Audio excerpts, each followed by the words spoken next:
IOCL has been also saying in its statement. There has been no change in petrol and diesel prices. Retail fuel remains same and stable. There has been no hike in domestic LPG prices. The 14.2 kgs LPG rate, that also remains unchanged. The aviation turbine fuel, which is ATF prices, that has been kept stable for the airlines, and there is also no change in PDS kerosene rates. Now, the IOCL says that nearly 90% of the consumers will remain unaffected and fuel relief will continue for the public. So coming out with this statement, because this kind of relief is also necessary, Kritika, because why it is necessary as far as this calibrated approach that is made by, these oil marketing companies to actually align with the global trends while also protecting domestic consumers.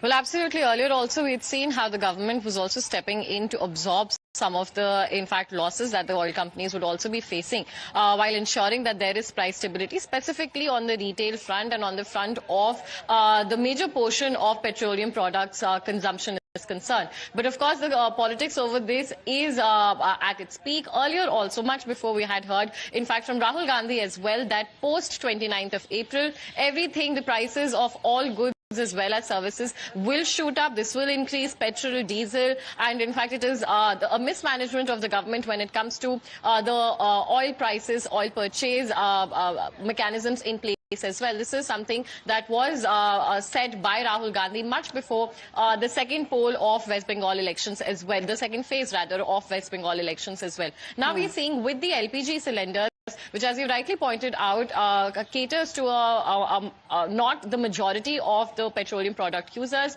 With the hike coming in here, we have the opposition once again, whether it is the Aam Aadmi Party or the Congress, hitting out strongly against the government, stating that with the elections and with the elections over now, we will be seeing, in fact, such inflated prices come in at different sectors as well. Over to you. All right. So we'll also put out, as far as when it comes to the 19 kg commercial hike that is now being looked upon in major cities of the country. So Mumbai, it will going to cost around 3,024. In Bengaluru, 3,152. New Delhi, it will cost around 3,071. Ahmedabad, it will cost around 3,091. Kolkata, 3,202.